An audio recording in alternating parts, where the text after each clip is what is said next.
Magandang araw po sa inyong lahat.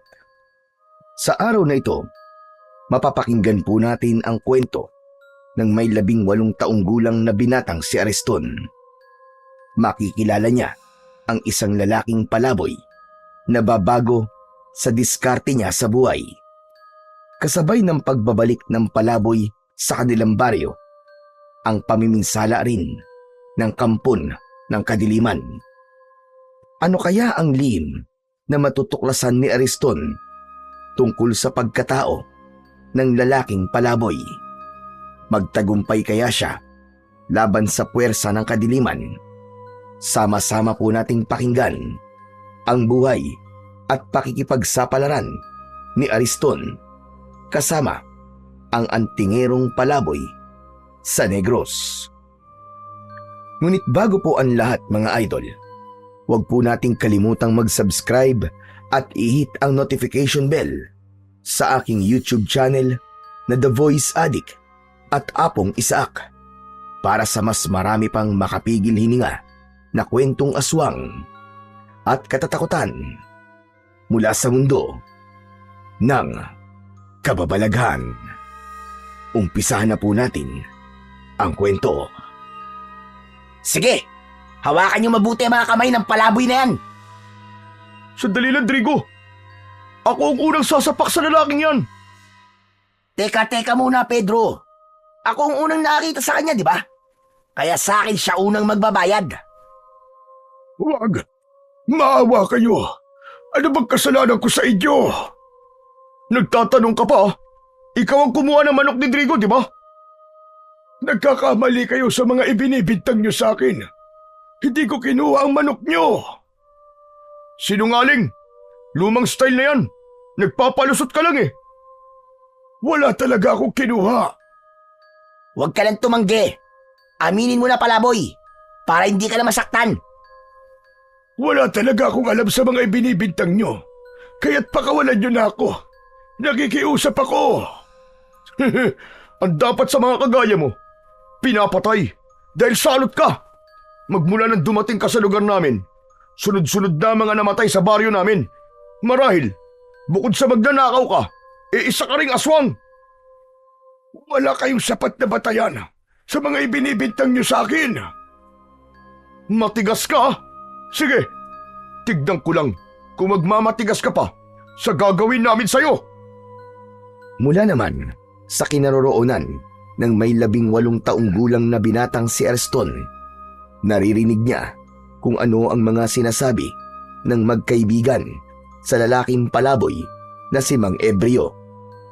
Habang nagpupumiglas ito mula sa pagkakahawak sa tigkabilaang braso ng 2 lalaki na kasama nina Pedro at Drigo. Hindi na halos nagulat si Ariston dahil madalas niyang nakikita ang mga ito na pinag-iinitan ang lalaking palaboy. Ayaw niya sanang makialam sa problema ng iba, subalit hindi niya matiis na hayaan na lamang saktan ng mga ito si Mang Ebreo. Muling sinulyapan ni Ariston ang mga lalaking may hawak pa rin sa lalaking palaboy. Pagkalipas ng ilang sandali, pinagbababayo ng suntok ng mga lalaki ang palaboy. Bumagsak ito sa lupa habang sinasalo ang lahat ng sipa at suntok ng mga ito. Kaya naman, hindi na nakatiis ang binata. Malalaki ang hakbang ng mga paa na nilapitan niya sina Drigo at Pedro. Kasabay ng bawat hakbang, malakas siyang sumigaw para mabaling ang atensyon ng mga ito sa kanya. Hoy! Itigil niyo yan! Huwag niyo siyang saktan! Lahat ng tao ay napalingon sa gawi ng binata. Subalit patuloy pa rin ang pambubugbog ng mga ito sa lalaking palaboy. Habang unti-unting lumalapit si Ariston, napansin niya na nababalutan na ng alikabok ang katawan ni Mang Ebreo habang namimilipit ito sa labis na sakit. Muling umalingaw-ngaw ang malalakas na suntok at hampas ng sipa sa katawan nito, kasabay ng pagmumura ng mga lalaki. Sa kabila nito, hindi man lang gumanti ang lalaking palaboy. Ni Daing ay walang narinig si Ariston. Tila ba tinanggap na lamang nito ang hapdi ng bawat hagupit ng kamao ng magkaibigan. Habang patuloy sa pambubugbog ang mga ito, dumadagundong din sa paligid ang pagtatanong ni na Pedro at Drigo tungkol sa manok na nawala. Sakto namang paglapit ni Ariston, agad niyang itinulak sa balikat sina Pedro at Drigo, kaya napalayo ito ng agwat kay Mang Ebreo na nakabulagta pa rin sa lupa. Anak ng putya, oo. Bakit ka ba nakikialam dito ha, Ariston? Kailangan ko na talagang makialam dahil hindi na tama ang ginagawa niyo. At sino ka para magsabi sa akin ng ganyan, ha? Huwag ka na magkunwari, Drigo. Alam kong gumagawa ka lang ng kwento para hindi isipin ni Pedro na ibinenta mo sa iba ang manok nyo. Di ba? Kilala kita eh. Alam ko mga ganyang style mo. Drigo, anong sinasabi ni Ariston? Anak naman ng tutyang, oo. Huwag mong sabihing naniniwala ka sa kanya, Pedro. Drigo. Pwede ba? Alam mong totoo ang sinasabi ko. Nakita ko. Iniabot mo ang tandang kay Mantaning, di ba? Tumigil ka. Wala katotohanan niya sinasabi mo. Bakit? Ayaw mo bang malaman ni Pedro na ibinenta mo sa iba ang manok nyo at sinolo mo ang pera? At para hindi ka makonsensya, inilibre mo siya ng alak, di ba? Tumigil ka na. Kung ayaw mo masaktan. Drigo, totoo ba ang sinasabi ni Ariston? O ano? Sumagot ka, Drigo. Tinatanong ka ni Pedro. Bumakas ang tuwa sa muka ni Ariston nang makita ang reaksyon ni Drigo. Halata yun sa paglikot ng mga mata at pamumula ng muka ni Drigo. Kaya naman, hindi na nakatiis si Pedro at agad nitong kinuwelyuhan ang kaibigan. Drigo, sumagot ka! Totoo ba ang sinasabi ni Ariston? Oo na. Ibinenta ko nga manok natin. Bitiwan mo na ang damit ko. Kung ganun, nasaan ang kaparti ko? Hati tayo dun, di ba? Wala na eh. Naubos ko na. Anak naman ng tutsa, oo. Akala ko ba magkaibigan tayo? Bakit niloko mo ako? Sinungaling ka. Wala kang kwenta. Tinalo mo ako. Abalyang binitiwan ni Pedro ang damit ni Drigo. Saka tuluyang umalis at naglakad papalayo sa kanilang kinaroroonan. Kaya naman, galit na hinarap ni Drigo si Ariston. Lintik kang buwisit ka. Pakialamero ka talaga kahit kailan, Ariston. Dala ng matinding galit ni Drigo kay Ariston, agad itong nagpakawala ng malakas na suntok. Tumama yun sa kanyang muka, ngunit hindi siya natinag. Sumugod na rin ang dalawa pa nitong mga kasama at pinagtulungan siya ng mga ito na bugbugin. Sa simula, nagawa niyang sabayan ang mga suntok at sipa ng dalawang lalaki. Mabilis ang kanyang mga kamao, kaya't ilang beses niyang napabagsak ang kalaban kasama na si Drigo. Subalit habang lumilipas ang mga sandali, nagsimulang bumigat ang galaw ni Ariston at unti-unting nauubos ang kanyang lakas. Sa pagkakataong yun, nagsabay-sabay na ang tatlo sa pag-atake sa kanya. Dahil dito, hindi na iwasan ni Ariston ang pagtama ng kamao ng mga ito sa kanyang katawan. Bawat hampas ay nagdulot ng matinding hapdi sa kanyang kalamnan. Hanggang sa huli, nawalan ng lakas si Ariston at tuluyang bumagsak sa malamig na lupa. Hingal na hingal at halos hindi na makatayo. Hindi nagtagal, pinakawalan ni Drigo ang malalakas na suntok. Sinunggaban nito si Ariston sa damit at sa tindi ng galit nito, binayo ng suntok sa muka ang binata. Dumugo ang labi at ilong ni Ariston at sa bawat suntok, nag-iwan ito ng pasa at sugat sa kanyang muka. Hindi pa nakontento, sinipa pa siya nito sa tagiliran, dahilan upang mapaubo si Ariston sa labis na sakit. Ang lupa ay nabahira ng dugo at ang hangin ay napuno ng mga ungol ng sakit mula sa bibig ng binata. Sa gitna ng karasang yun, biglang dumating si Lolo Castor. Mga walang hiya kayo! Anong ginawa niyo sa apo ko? Huwag kang makialam dito, tanda. Baka ikaw naman ang samain sa akin. Bakit hindi ako makikialam? Pinapatay mo lang ang apo ko, buwisit ka! Lolo Castor, lumayo po kayo sa kanya. Huwag po kayong lalapit. Pambihira ka naman, Ariston. Ano ba nangyari? Inawat ko lang po sila eh. Umawat daw. Yung apo nyo, pakialamero yan. Lintik yan. Sinira ang diskarte ko.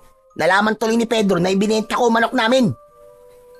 Kasalanan mo naman palang lintik ka. Anong kasalanan ng apo ko sa'yo? Anong dahilan? At pinugbog mo ang apo ko, Drigo? Ibinuking niya ako eh. Kasalanan niya. Siguro naman, magtatanda lang ang apo mong inutil, tanda. Ikaw ang dapat na magtanda. Pagsisisihan mo, ang ginawa mo pananakit sa apo ko, hayop ka. Tandaan mo yan. Huh, wag mo nga akong tinatakot sa pagbabanta mo. Anong magagawa mo, ha? Isa ka lang matanda at wala lang silbi. Matandang hukluban. Ah, ganun pala, ha? Sige. Tatandaan ko mga sinabi mo. Pero ito tatandaan mo, Drigo. Sa oras na saktan mo uli ang apo ko, makikita mo, pagsisisihan mo na nabuhay ka pa dahil ako mismong makakalaban mo. Ako ang pakinggan mo, tanda. Dahil sa oras na makialam ka ulit sa akin at ang hambog mong apo, sinasabi ko sa inyo, ako mismo ang magpapalaya sa inyo sa baryong ito. Tandaan nyo yan! Kitang-kita ni Ariston ang panginginig sa nakadurong daliri ni Drigo dahil sa labis na galit. Kaya naman, bumundo lang kaba sa kanyang dibdib. Nag-aalala siya na baka totohanin ni Drigo ang banta. Pagkatapos nito, tahimik na umalis at naglakad si Drigo papalayo sa kanilang kinaroroonan.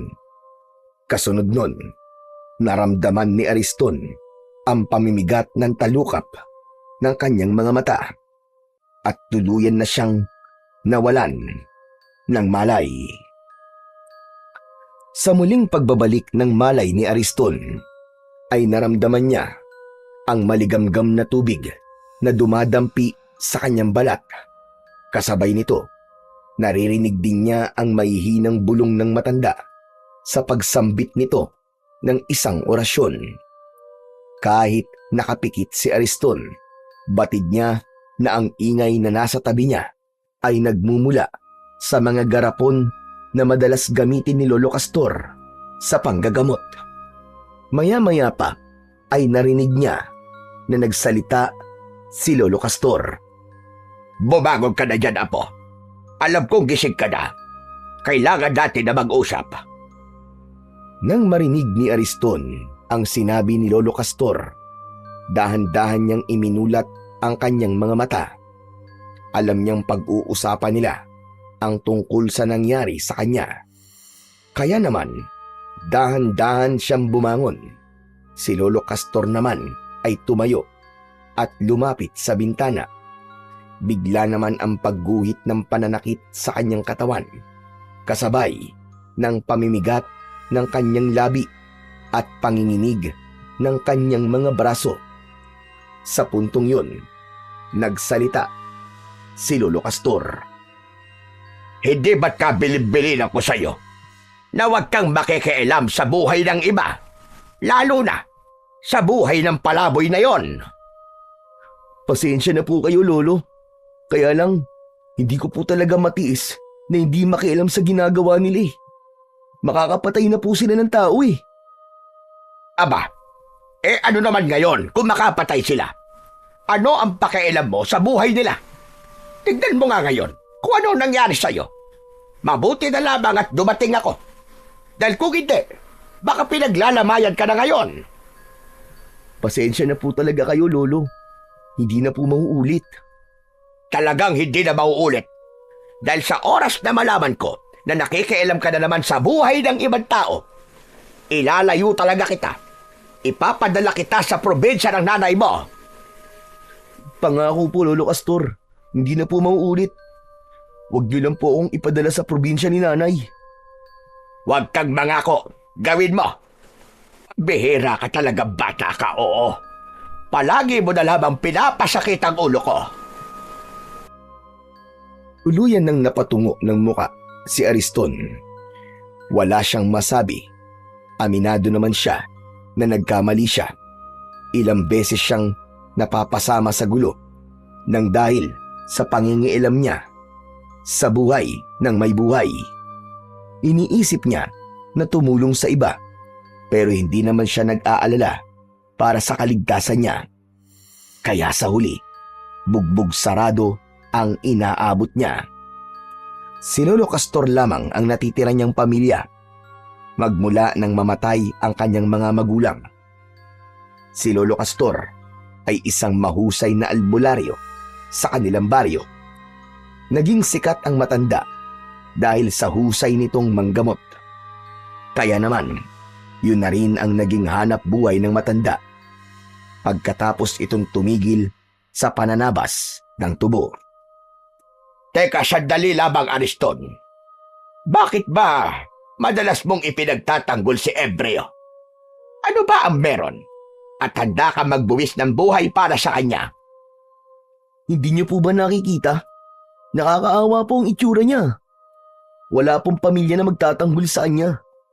Hindi ko po talaga kayang makitang may sinasaktan sa harapan ko, Lolo. Ewan ko ba? Hay nako, pambihira ka talaga, Ariston. Hanggang maaga pa, itigil mo na ang pagtulong sa iba. Itigil mo ang ugaling yan. Baka ikapahamak mo yan at pagsisihan mo sa bandang huli. Isa pa, tutulong ka lang din naman. Doon pa, sa nasisiraan na ng ulo. Ano po ba nangyari kay Mang Embryo, Lolo Castor? 17 taon na ang nakakalipas nang maganap ang pagsalakay ng mga pirata at rebelde sa lugar natin. Kinuha nila ang mga babae sa baryo. Pinagsamantalahan sa harap ng kanilang mga asawa at ang mga sanggol noon na edad 1 taon. Pinatay ng mga tulisan sa pamamagitan ng pag-aagi sa mga ito sa ere at pagkatapos ay sasambutin ng kanilang itak. Lahat ng yon ay nasaksihan ni Embryo. Namatay ang kanyang pamilya sa mismong harapan niya. Kaya po ba nasiraan ng ulo si Mang Embryo at naging isang palaboy? Hindi yun ang naging dahilan kung bakit naging palaboy si Embryo. Hindi niya kinaya ang sakit nang mawalan siya ng pamilya. Kaya umalis siya sa baryo natin. Pero pagkalipas ng ilang taon, bumalik siya. Ganyan na ang kilos niya. Ang sabi marahil daw ay kinuha ng engkanto si Embryo. Kaya't nagkaganya ang buhay niya. Kaya naman, nakikiusap ako sa iyo, Apo. Abay, mag-iingat ka sa kanya. Dahil hindi natin sigurado kung sino nga ba talaga ang Embryo na bumalik sa lugar natin. Ang mga engkanto ay kilala sa kakayahan na manguha ng katawan ng mga tao para sila ang pumalik. Pero sa tingin ko naman po ay mabuti po siyang tao. Naiintindihan ko na po ngayon kung bakit po siya nagkaganon. Nakakaawa naman po palang sinapit niya. Walang puwang ang awa sa kanya, Apo. Basta iwasan mo ang Embryo na yon. Bakit ko naman po siya iiwasan, Lolo Castor? Hindi po ba't mas dapat po siyang lapitan at kaawaan? Dahil magmula nang bumalik siya sa baryo natin, sunod-sunod na ang pagkamatay ng mga tao sa lugar natin.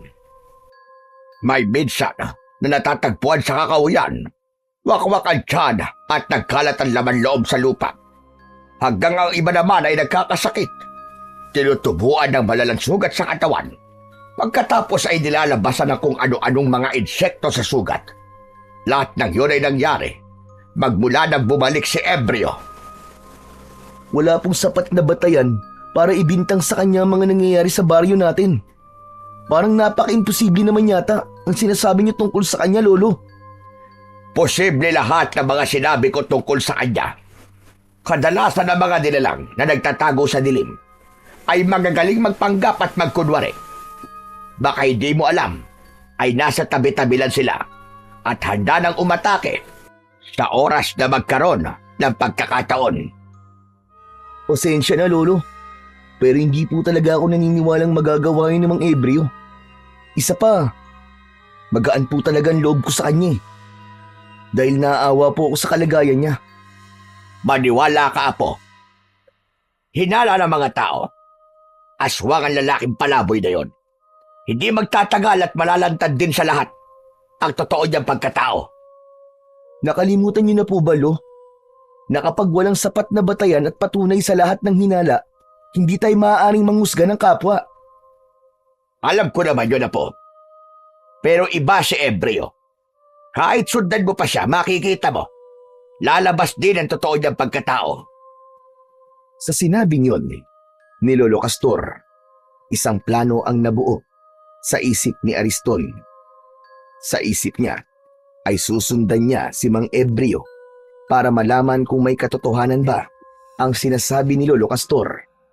Isang malalim na buntong hininga ang pinakawalan ni Ariston. Hindi na siya nagtanong pa sa matanda. Maya-maya pa ay muling nagsalita ang matanda. Hala, sige na. Bumangon ka na dyan. Basta mga biling ko sa'yo, huwag mong kalilimutan nang hindi ako nag-aalala sa'yo, iho. Huwag na po kayo mag-alala, Lolo Castor. Hindi ko na po kayo bibigyan ng sakit ng ulo. Pangako po. Abay, dapat lang. Baka yan pa maging dahilan ng maaga kong kamatayan. Masakit din naman sa ulo yung palaging nagsasaway sa'yo. At saka hindi ka na bata, Ariston. Hala, sige na. Bumangon ka na dyan at magtrabaho ka na. Total naman magaling na ang sugat mo at nalagyan ko na yan ng gamot. Teka, saan naman po pala kayo pupunta at bihis na bihis po kayo? Magtutungo ako sa kabilang baryo. Meron akong pasyente roon. Kaya naman bahala ka na muna rito. Yung mga ibiniling ko sa'yo, wag na wag mong kalilimutan. Hindi na hinintay ni Lolo Castor na sumagot pa si Ariston. Agad itong umalis sa kanyang harapan at naglakad palabas ng kanyang silid. Pagkalipas ng ilang sandali, narinig niya ang pagbukas ng pinto sa labas. Kasunod ng mahinang yabag ng paa nito, papalayo sa kanilang bahay. Kaya naman, nang kumalat ang nakakabinging katahimikan sa loob ng kanyang kwarto, saka lamang niya naisip ang tungkol kay Mang Ebreo. Bigla niyang naalala na nasaktan din ito mula sa pambubugbog nina Pedro at Drigo. Nang mga sandaling yon ay naramdaman niya ulit ang pananakit ng kanyang binti. Ngunit nailalakad niya na ito ng bahagya. Talagang maaasahan si Lolo Castor pagdating sa panggagamot. Kaya naman, hindi nakapagtataka na marami na ang nagtitiwalang magpagamot sa matanda. Pagkalipas ng ilang araw, matapos siyang bugbugin ni Drigo at ng mga kasama nito, bumalik na si Ariston sa nakasanayan niyang gawain. Kagaya ng dati, nagsimula siyang magtrabaho sa tubuhan ni Kaloy. Banayad ang hagod ng kanyang itak habang tinatabas ang mga tubo. Nang bigla niyang naramdaman na bahagyang lumalamig ang ihip ng hangin. Saka lamang niya napansin na malapit na palang dumilim ang paligid. Kaya naman, nagpasya si Ariston na lisanin ang lugar na yon. Pagkaraan ng ilang sandali, habang tinatahak niya ang daan pauwi sa kanilang bahay, bigla niyang naalala si Mang Ebreo. Ilang araw na rin ang lumipas, pero hindi ko na nakikita si Mang Ebreo. Nasaan na kaya siya ngayon? Ano na kayang kalagayan niya? Tumigil sa paglalakad si Ariston nang makasalubong niya si Drigo. Nakatungo ang mukha nito at balot ng balabal ang buo nitong katawan. Napakunot ang kanyang noo, kaya napatitig siya. sa muka ng binata. Napansin niya kagad ang mga sugat nito sa balat. Nagtutubig yun at namamaga. Hindi siya maaaring magkamali. Sakit yun ng mga taong dinadapuan ng peste o salot na sakit sa kanilang lugar. Kaya naman, bigla niya itong nilapitan at hinawakan ang mga kamay nito. Drigo, sandali lang. Ano nangyari sa balat mo? Hinablot nito ang braso mula sa pagkakahawak ni Ariston. Pagkatapos ay tinignan siya nito ng matalim. Dinuro siya nito sa kanyang muka habang nanginginig sa galit. Wag mo akong hahawakan, Ariston, ha? Ang hayop na palaboy na yun. Tignan mo ang ginawa niya sa akin. Ha? Sandali, anong ibig mo sabihin, Drigo? Si Mang Ebrio ang may gawa nito sa akin, Ariston. Sigurado ko na binarang niya ako para makaganti siya sa akin. Hahanapin ko talaga siya. Pagbabayaran niya to, humanda siya sa akin. Teka, sandali lang. Sa tingin ko, hindi niya kasalanan kung bakit nangyari yan sa'yo. Dati na may ganyan na sakit na kumakalat sa baryo natin, di ba? Kaya huwag ka magpadalos-dalos ng desisyon. Hindi ako tanga, Ariston. Siya lamang ang gagawa nito sa akin. Alam ko, mambabarang ang hayop na yon. Papatayin ko siya. Isinusumpa ko. Nahahanapin ko siya kahit saan pa siyang lupalok magtago. Kaya kung alam mo kung nasan si Mang Ebrio, ang mabuti pa sabihin mo na.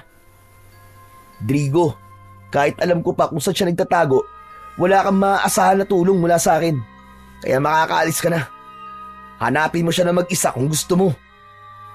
Siguro magkasabwat kayong dalawa, no? Kaya mo siya pinagtatakpan. Kung ganun, si Lolo Castor ang tatanungin ko. At sa oras na hindi niya gawin na sinasabi ko, ang lolo mo ang papatayin ko. Tandaan mo yan. Sabay alis ni Drigo sa kanyang harapan. Sinubukan ni Ariston na pigilin ito, ngunit ang balabal nito ang nahawakan niya. Kaya naman, natanggal ang pagkakabalot nun sa katawan ni Drigo. Lumantad sa paningin ni Ariston ang nakakadiring itsura ng buong katawan ni Drigo, kasunod ng pag-alingasaw ng masangsang na amoy mula sa katawan nito. Sa pagkakataong yun, pareho silang natigilan. Kitang-kita ni Ariston ang mga sugat sa balat nito, namamaga at nagtutubig. Ang bawat paligid ng sugat ay nangingitim na at may mabahong likidong tumutulo na tila nana. At habang pinagmamasdan ni Ariston ang sugat sa katawan ni Drigo, lumabas mula sa sugat nito ang buhay at maliliit na ipis. Nagtatatalon si Drigo na pilit na pinipispisan ang sarili nitong sugat upang matanggal ang mga isip. Gusto niyang masuka, ngunit mas nangibabaw ang pag-aalala niya sa mga nakikita. Sa kabila ng sakit na nararamdaman ni Drigo, pilit nitong piniga ang sugat. Hindi halos magawang tignan ni Ariston ang mga nangyayari sa kanyang kaharap. Gusto niya itong lapitan, gusto niyang tulungan, ngunit ibinilin sa kanya ni Lolo Castor na kapag nakaharap niya ang mga taong may ganong kondisyon, ay huwag niyang hahawakan ang mga yon. Dahil sa oras na mahawakan niya ang sugat nito, mahahawa siya ng sakit ng taong nagtataglay ng ganong klaseng karamdaman. Kaya naman, nanlalaki ang kanyang mga mata habang nakatingin lamang sa lalaki. Bumakas sa muka ni Drigo ang labis na paghihirap. Maputla, pawis na pawis, at halos mapunit ang labi sa kakakagat dahil sa kirot. Ang bawat hininga nito ay mabilis na parang pagod. Naluluha ang mga mata dahil sa takot sa mga ipis. Sa katahimikan ng kakauyan, ang daing at ungol ni Drigo ang kanyang naririnig.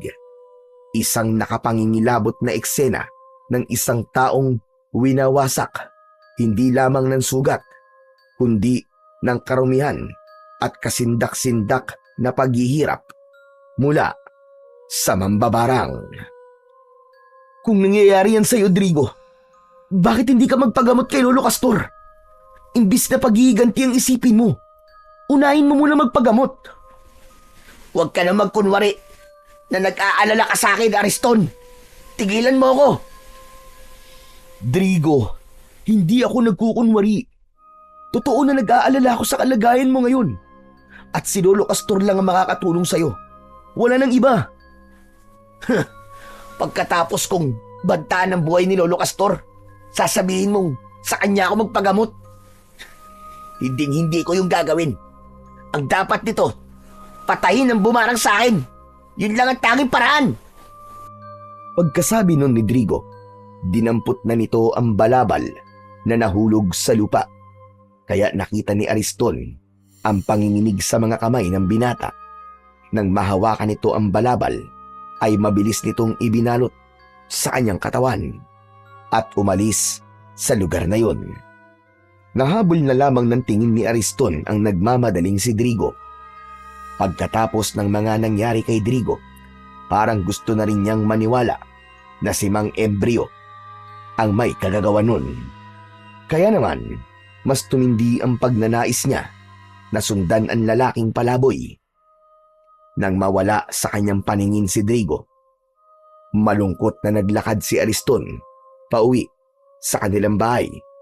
Habang tinatahak niya ang daan papunta sa kanilang kubo, ay hindi sinasadya na nakita niya si Mang Ebreo. Papunta rin ito sa madilim na bahagi ng kakauyan. Nagtataka na napatago sa likod ng puno si Ariston. Ito na ang tamang pagkakataon para sundan siya. Gusto kong malaman kung may katotohanan ba ang sinasabi ni Drigo at ni Lolo tungkol sa kanya. Tumingala muna si Ariston sa langit at nakita niya na malapit ng dumilim. Ngunit yun na ang pagkakataon na pinakahinihintay niya. Ang sundan si Mang Ebreo at alamin kung ano ang katotohanan. Pinagmasdan ng binata ang kanyang itak. Sa kadahan-dahan na naglakad pasunod sa matandang lalaki. Maingat at magaan ang kanyang pagakbang para hindi nito mahalata na sinusundan niya si Mang Ebreo. Lumipas ang ilang minutong paglalakad. Nakarating sila sa kabilang baryo. Mula sa kanyang pinagkukublihan na puno, tanaw niya na lumapit si Mang Ebreo sa pintuan ng isang babaeng may tindahan ng tinapay. Nang hihingi ang lalaki sa ginang. Sa una ay hindi muna ito kumilos sapagkat kinilala muna nitong mabuti si Mang Ebreo. Ngunit hindi nagtagal ay nagbigay rin ang babae ng tinapay kay Mang Ebreo. Nang matanggap nito ang tinapay, ay muli itong nagpatuloy sa paglalakad. Kinailangan ni Ariston na magpalipat-lipat sa mga puno na madadaanan niya habang hindi inaalis ang paningin sa ginagawa ng lalaking palaboy. Maya-maya pa ay huminto naman si Mang Ebreo sa tapat ng isang magandang bahay. Nakita niya na kumakatok ito sa pinto at nanghihingi ng pagkain. Subalit ipinagtabuyan ito at ipinahabol pa sa aso. Hindi inaasahan ni Ariston na masasaksihan niya ang ganong ugali ng mga tao. Kahit may ilang nag-abot ng tinapay o kanin kay Mang Ebreo, meron pa rin na mga taong may masasamang pag-uugali. Pagkalipas ng ilang oras na paglalakad at pagmamakaawa para sa pagkain, tuluyan na itong umalis. Dala ang kaunting piraso ng tinapay na nakasilid sa basang tela nito. Bawat bahay na nagbibigay rito ng pagkain ay nakikita ni Ariston na nilalagyan ng marka ang bawat dingding o pinto gamit ang palawit ng kwintas nito. Kaya naman, napapaisip si Ariston kung bakit ginagawa yon ni Mang Ebreo. Teka, bakit kaya nilalagyan niya ng tanda ang bahay ng mga taong nagbibigay sa kanya ng tinapay? At ang hindi naman nagbibigay sa kanya ng pagkain ay nilalagyan niya ng X na marka. Para saan kaya yun? Napakunot ang noo. Nabulong sa sarili ni Ariston. Muli niyang ipinagpatuloy ang pagsunod kay Mang Ebreo habang ang paligid ay unti-unti nang binabalot ng dilim. Bumakas ang pag-aalala sa dibdib ni Ariston. Kailangan niyang makabalik kagad sa bahay nila upang hindi malaman ng matanda ang pinaggagawa niya habang wala ito. Mabuti na lamang at naisipan ni Mang Ebreo na bumalik sa gubat. Tinaak nito ang daan papunta sa kakahuyan. Maya-maya pa ay tumigil ito sa paglalakad. Sa tapat ng isang maliit na matandang punong balete, lumapit si Mang Ebreo. Inilapag nito ang daladala at umupo sa isang batong nababalutan ng damo. Pagkaraan ng ilang sandali ng pagpapahinga, sinimulan nitong buksan ang tinapay at marahang isinubo sa bibig. Dahan-dahang ninunguya na para bang bawat mumo ay mahalaga. Ang katahimikan ng paligid ang nagsilbing saksi sa kalungkutan ng buhay ni Mang Ebreo. Sa kabilang dako naman ng kakahuyan, nakatago si Ariston habang nakatingin pa rin sa ginagawa ng lalaking palaboy. Wala naman ako napapansin na kakaiba sa kanya. Kawawa pa nga ang kalagayan niya dahil sa ilang oras sa paglalakad niya, isang balot lamang ng tinapay ang nakuha niya at wala pang tubig. Muli siyang napatingin sa gawi ni Mang Ebreo. Kasunod nito ay maingat siyang nagpalipat-lipat sa mga puno upang hindi maramdaman ni Mang Ebreo ang presensya niya. Ang kanyang mga mata ay nakatutok sa bawat kilos ng matanda. Pinagmamasdan kung saan ito tutungo o anong lihim ang maaaring malaman niya rito. Tanging ang liwanag lamang ng sikat ng buwan ang tanglaw niya sa paligid. Naaalala niya na malapit ng sumikat ang kinatatakutan na pulang buwan. Yun ang hudyat ng muling pagkabuhay ng pinakamalakas na aswang. Ayon yun sa kwento ni Lolo Castor. Habang abala siya sa pag-iisip, ay napatungo siya at muling napasulyap sa gawi ni Mang Ebreo. Ngunit nanlaki ang kanyang mga mata. Nawala bigla ang matandang lalaki sa kinauupuan nitong bato. Hala! Nawala siya! Pambihira naman, oo! Nasaan si Mang Ebreo? Saan kaya siya nagpunta? Inilinga ni Ariston ang kanyang paningin sa buong paligid. Ngunit wala na talaga ang lalaking palaboy. Kaya naman, napilitan siyang lumabas sa kanyang pinagtataguan. Naglakad siya papalapit sa bato na inuupuan ni Mang Ebreo. Ang bilis naman niyang mawala. Pambihira! Akma na sanang paalis sa tapat ng puno ng balete si Ariston nang bigla siyang nakarinig ng mahinang pag-angil sa kanyang likuran. Biglang may malamig na hangin ang dumampi sa kanyang batok. Napalingon siya at doon niya nakita ang isang nilalang na tahimik na nakatayo sa kanyang likuran. Nakangising tumutulo ang malapot nitong laway. Ang nilalang ay matangkad, payat, ngunit litaw ang matitigas na buto sa ilalim ng balat. Ang muka ay pahaba, may malalaking mata na kulay dilaw na kumikislap pa nga sa dilim. Ang bibig nito ay nakanganga at mula roon nakalitaw ang mahahabang pangil na tila panghayop habang ang dila ay mahaba. Ang mga kuko nito ay matutulis, kasing haba ng patalim at ang balat ay kulay abong nanunuyo, parang balat ng bangkay. Mula sa likuran nito ay umaalingasaw ang amoy ng nabubulok na laman ng tao. Nakakasulasok at nakakapangilabot. Nanlamig ang buong katawan ni Ariston.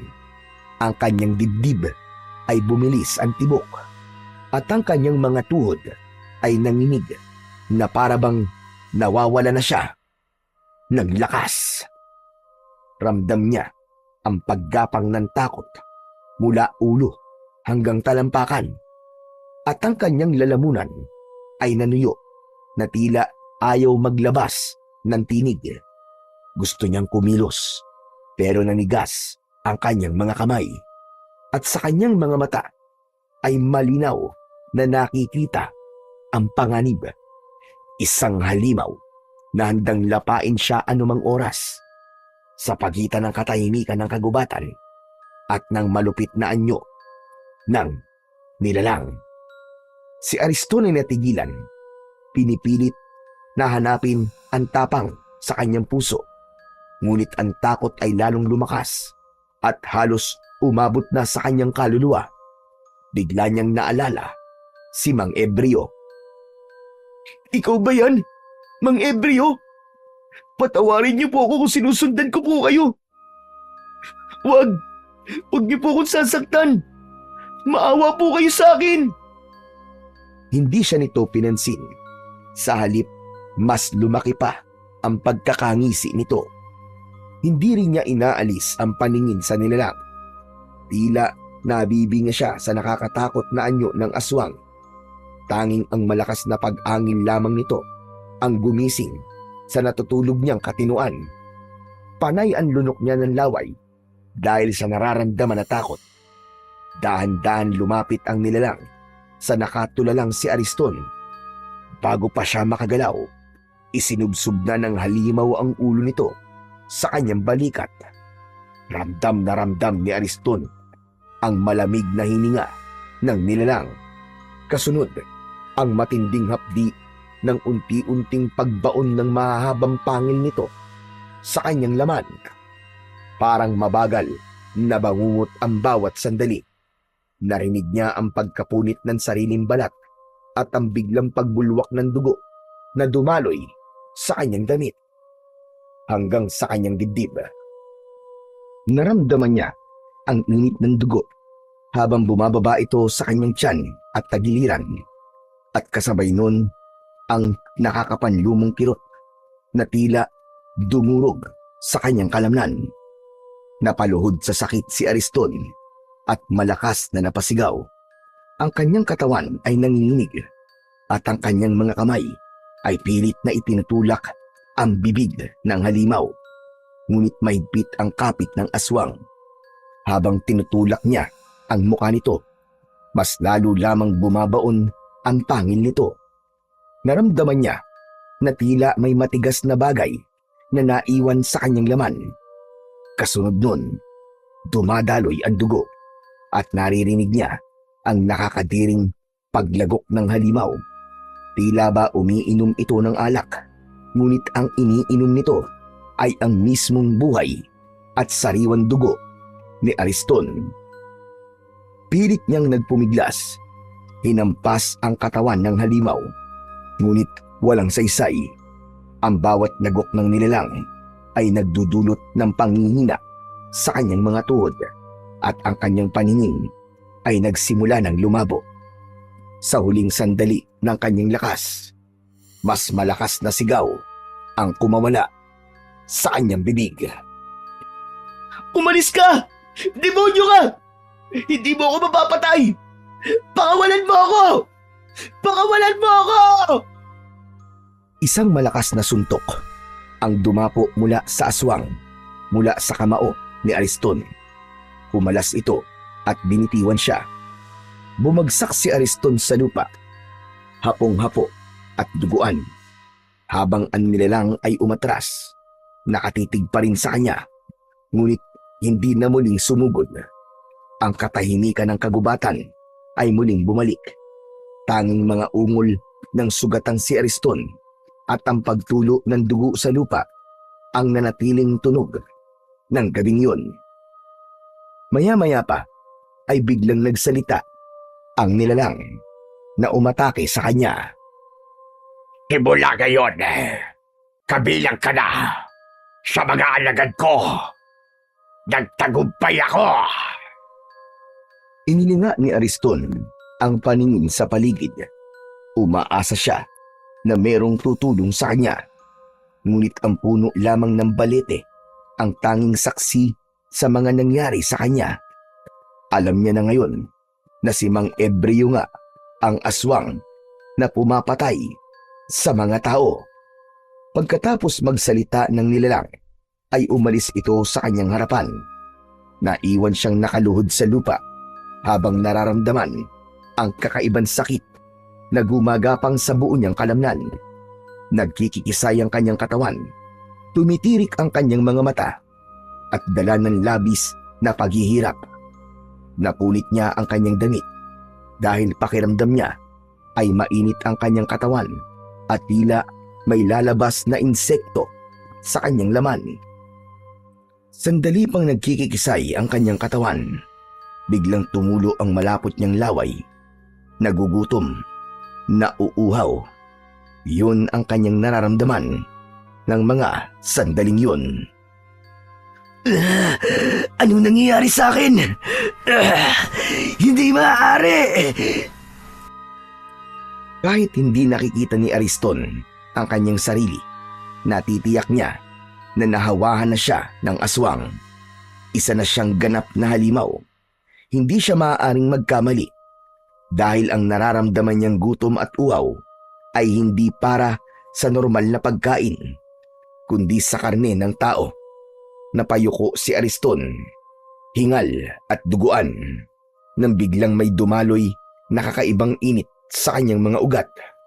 Mula sa kaibuturan ng kanyang dibdib ay sumiklab ang isang malakas na kapangyarihan at sa isang iglap ay nagliyab ng malaapoy na liwanag ang kanyang buong katawan. Ang paligid ay nabalot ng maningning na kulay pulang liwanag, tila apoy na hindi nakakasunog ngunit umaalab ng kakaibang lakas. Ang kanyang damit na punit-punit ay dahan-dahang nilamon ng liwanag hanggang sa tuluyang maglaho ang mga bakas ng pagkasira. Maging ang malalim na sugat sa kanyang balikat na kanina lamang ay umaagos ang dugo, ngayon ay mabilis na naghihilom na para bang hindi ito kailanman nagkaroon ng sugat. Ang bigat at sakit sa kanyang katawan ay napalitan ng kakaibang lakas. Mabilis, matalim at umaapaw na enerhiya, tila gumagapang sa kanyang mga ugat. Tumayo ng naguguluhan si Ariston at ubod lakas na sumigaw. Anong nangyayari sa akin? Anong nangyayari sa akin? Sa kabila ng kanyang pagtataka, mas pinili niyang maghanap ng pagkain na tatanggal sa nararamdaman niyang gutom. Biglang bumilis ang kanyang mga kilos. Ang kanyang mga mata ay nagniningning na parabang mata ng isang mabangis na nilalang. Sa di kalayuan, napansin niya ang isang usa na namamahinga sa ilalim ng isang punong kahoy. Hindi siya nag-atubili. Sa isang kisap mata ay tumalon siya at sinalakay ang hayop na yon. Dala ng matinding gutom at uhaw, mabangis at mabilis na nilapa niya ang usa. Ang kanyang mga kamay ay bumaon sa katawan ng kawawang hayop. Pinunit ang laman at ang dugo nito ay dumikit sa kanyang labi. Ang bawat kagat niya ay mabilis at sabik na sabik. Ang malamig na karne ng usa sa kanyang bibig ay nginuya niya na parang hayop na gutom na gutom. Ang amoy ng sariwang dugo ay tila nagpapalakas palalo sa kanyang katawan hanggang sa wala nang matira kundi ang duguang katawan ng kawawang usa. Pinagmasdan niya ang kamay na may matutulis na kuko na animo ay mga patalim. Dinilaan ang natirang dugo roon at laman sa palad hanggang sa para na siyang pusa na nililinisan ang kanyang mga balahibo sa katawan. Pagkaraan pa ng ilang sandali, unti-unti ring naglaho ang liwanag na bumabalot sa kanyang buong katawan. Ang kanyang mga mata ay bumalik na rin sa dati at ang kanyang hininga ay unti-unting bumagal. Ang dating mabangis na anyo ay napalitan muli ng anyo ng pagiging tao. Parang isang panaginip lamang ang lahat. Ngunit damang-dama niya ang lakas na ibinigay sa kanya ng kapangyarihan. Mabilis siyang kumilos at sa hindi maipaliwanag na bilis ay nakabalik kagad siya sa kanilang bahay. Doon sa tapat ng kanilang pintuan, sa katahimikan ng gabi, nanatili si Ariston. Bit-bit ang hiwaga ng kapangyarihang bumalot sa kanyang buong pagkatao. Isang lihim na siya lamang ang nakakaalam. Isang pangalan ang biglang sumagi sa kanyang isipan. Bumakas ang matinding galit sa kanyang muka. Pagbabayaran niyang ginawa niya sa akin. Ako mismo ang papatay sa iyo, Mang Ebreo. Natitiyak ko. Ikaw lang. Ikaw ang may gawa nito sa akin. Nakuyom ni Ariston ang kanyang kamay. Galit na galit siyang nakatingin sa nakasaradong pintuan. Maingat siyang pumasok sa loob ng kubo. Magaan ang hakbang ng paa upang maiwasan ang ingay. Isinumpa ni Ariston sa kanyang sarili na tatambangan niya ang lalaking palaboy at papatayin upang makaganti sa lahat ng mga nangyari sa kanya. Ni hindi na niya ginising si Lolo Castor. Diretso siyang pumasok sa loob ng kanyang silid. Naupo siya sa gilid ng katre. Isang malalim na buntong hininga ang pinakawalan ni Ariston bago siya nahiga sa kanyang higaan. Pagkatapos ng mga nangyari sa kanya ng gabing yun, agad na nakatulog si Ariston sa labis na pagod. Hindi niya namalayan na merong isang anino ng nilalang na nakatingin sa labas ng kanyang bintana. Nakangiti at punong-puno ng pag-asa na naisakatuparan na nito ang pinapangarap. Ang bumuo ng isang pinakamalakas na aswang. Kinabukasan ay nagising si Ariston sa mainit na sinag ng araw na tumatama sa kanyang muka. Wala siyang balak lumabas ng bahay dahil hindi na siya katulad ng isang normal na nilalang na makakatagal pa sa init ng araw. Dahan-dahan siyang bumangon sa kanyang katre upang isara ang nakabukas niyang bintana. Kaya naman, napansin niya na nagkaroon ng mga pulang guhit ang kanyang balat. Maputla at may bahid ng dugo. Maya-maya pa ay narinig ni Ariston ang boses ni Drigo sa loob ng kanilang sala. Nais na nitong magpagamot sa matandang albularyo na si Lolo Castor dahil hindi na nito kaya ang labis na sakit na nararamdaman. Pagkatapos na marinig ni Ariston ang pakiusap na yun ni Drigo, lumapit siya sa pintuan at sinilip ito sa siwang ng dingding. Parang awa nyo na, Lolo Castor. Iligtas nyo ako. Tulungan nyo ako. Hindi ko na talaga kaya. Hindi ko na kayang matagalan ang sakit na nararamdaman ko. Yan ang napapala ng masasamang tao na kagaya mo. Tatanggapin ko po ang lahat ng masasakit na salita na sasabihin nyo, Lolo Castor. Basta, tulungan nyo lang po ako. Nagmamakaawa po ako sa inyo. Tulungan nyo ako. Tulong para saan? Para mapagalingin ang malakas na barang sa katawan mo? Wala ng gamot ang makakapagpagaling sa'yo. Maliban na lamang kung papatayin mo ang may gawa niyan sa'yo. Handa akong pumatay. Gumaling lang ako sa sakit ko to.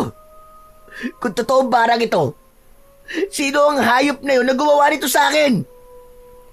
Sa tingin ko, si Ebreo ang may gawa niyan sa'yo. Kaya kailangan mong patayin siya para ikaw ay gumaling. Sa isang bahagi ng silid ay napapangiti si Ariston. Dalawa na silang maghahanap sa lalaking palaboy. Tila nawala ang kabutihan sa puso ng binata.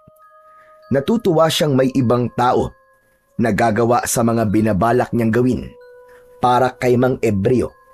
Ngunit sa puso niya ay ninanais niyang siya ang unang makakakita sa lalaking palaboy dahil ang gusto niya, siya mismo ang papatay kay Mang Ebreo.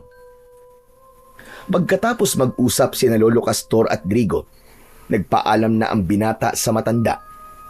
Samantalang si Ariston naman ay nanatiling nakikiramdam sa kilos ng matanda sa labas ng sala. Bigla niyang napansin na papalapit sa kanyang silid ang kanyang Lolo Castor. Kaya naman, mabilis siyang naghanap ng balabal. Kailangan niyang maitago sa matanda ang kanyang kalagayan. Nang makuha niya ang balabal, ay agad niyang ibinalot yun sa kanyang katawan.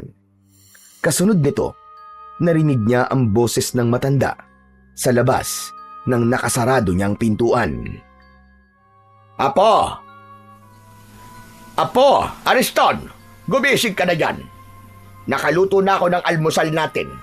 Hala, sige na. Halika na rito. Sabayan mo na akong kumain. Mamaya na lamang po ako, Lolo Castor. Masama lang po ang pakiramdam ko. Mauna na po kayo. O sige, ikaw mabahala. Mauna na akong kumain ha. Kailangan ko pa magpunta sa bahay ni Pedro. Nabalitaan mo na ba nangyari kina Drigo at Pedro? Po? Hindi pa po.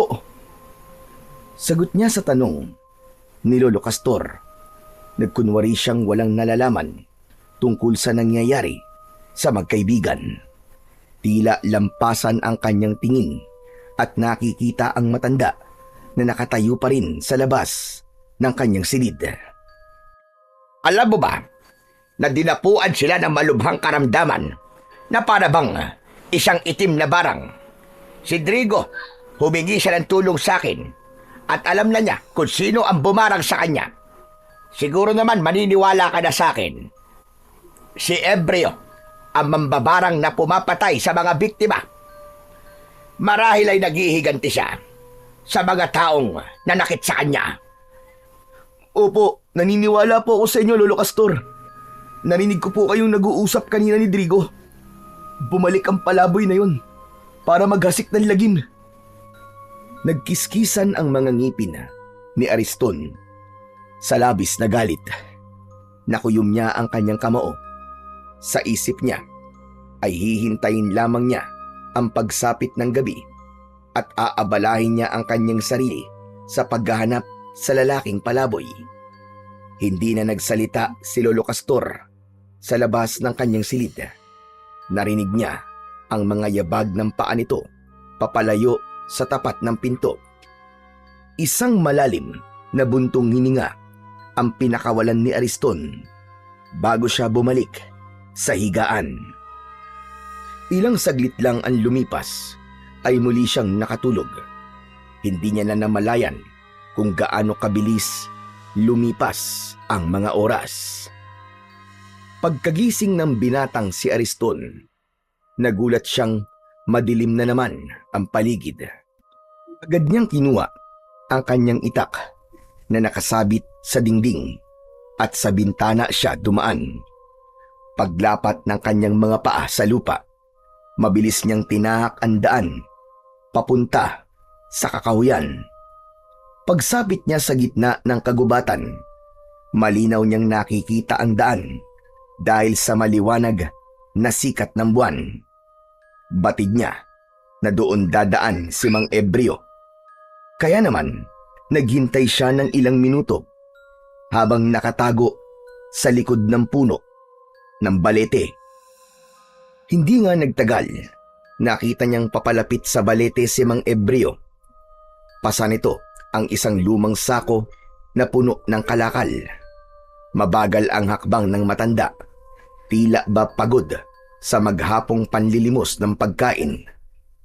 Naalala ni Ariston kung paano siya nito kinagat sa balikat, isang bagay na lalong nag-udyok sa kanya upang harapin ito ngayong gabi. Nang tuluyang makalapit si Mang Ebreo, mabilis na lumabas si Ariston mula sa kanyang pinagtataguan at hinarangan ito sa daan. Bago pa makagalaw ang matanda, itinaas na ni Ariston ang kanyang itak at itinutok yun sa dibdib ni Mang Ebreo. Bumakas ang gulat at pagtataka sa anyo ng matandang lalaki. Anong ibig sabihin yan? Umasta ito na parang nasisiraan ng ulo. Nagsasasayaw na patuloy sa pagkukunwari. Ngunit sa inis ni Ariston, inatake niya ito ng taga sa katawan na agad naman itong naiwasan. Sumeryoso ang mukha nito na tumingin sa kanya. Nawala ang bakas ng pagiging siraulo ni Mang Ebreo. Buong kahandaan na napaatras ito ng hakbang. Ngunit ang mga mata ay nanatiling nakatingin sa kanyang kamay na may tangan na itak. Unti-unting nagbago ang anyo ni Ariston. Mula sa pagiging tao ay naging isang halimaw ito na umaangil ng dahil sa labis na puot at galit. Ni hindi nagulat ang kaharap. Tila alam na nito na may hawa siya ng pagkaaswang. Kaya naman, mas lalong gumapang ang galit sa dibdib ni Ariston. Dito na magtatapos ang pagtatago mo, hayop ka! Pati ako, dinamay mo. Hinawaan mo ako ng pagiging aswang mo. Kaya naman, papatayin na kita ngayon! Mariin at galit na sambit ni Ariston habang kumikislap ang talim ng itak sa ilalim ng sinag ng buwan. Ang kanyang mga braso ay nanlalakas. Patuloy sa paghakbang papalapit sa lalaking natitigilan. Wala akong alam sa mga sinasabi mo, Ariston. Kagabi, sinundan kita. Ngunit biglaan nawala. At ang lumitaw ay ang mabangis na nilalang na kumagat sa balikat ko. Kaya nangyari ito sa akin. Alam ko, ikaw yun. Ikaw ang aswang na gumawa nito sa akin. Kaya huwag ka na magkunwari. Dahil bistado na kita.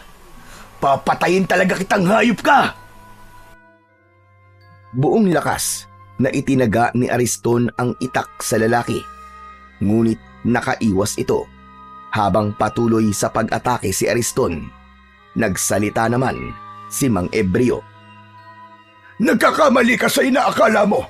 Kagabi, alam kong sinusundan mo ko, pero wala akong ginawang masama sa'yo. Umuwi na ako noon at hindi ko alam ang mga nangyari sa'yo. Maniwala ka, Ariston! Sinungaling ka! Muli niyang inatake ng taga si Mang Ebreo, ngunit mabilis itong nakaiwas. Nagawa siya nitong maitulak. Bumakas sa mukha nito ang pinaghalong pag-aalala at pagtataka.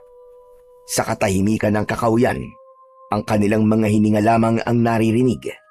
Sa pagitan ng dalawang nilalang, ang matandang palaboy na puno ng misteryo at ang binatang armado ng tapang. Nagsimula ang sagupaan na magbubunyag sa kanila ng totoo nilang layunin at pagkatao. Ang itak ni Ariston ay walang nagawa sa mabilis na paggalaw ni Mang Ebreo, lalo na nang tinamaan siya ng suntok nito sa kanyang dibdib. Bumagsak siya sa lupa. Habang nakahiga si Ariston sa lupa, mabilis naman na hinubad ni Mang Ebreo ang kwintas nito.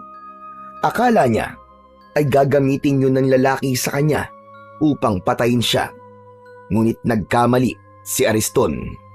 Sa pagtalon ni Mang Ebreo papalapit sa kanyang kinaroroonan, mabilis nitong naisuot ang kwintas sa kanyang leeg at agad na tumayo, papalayo sa kanya.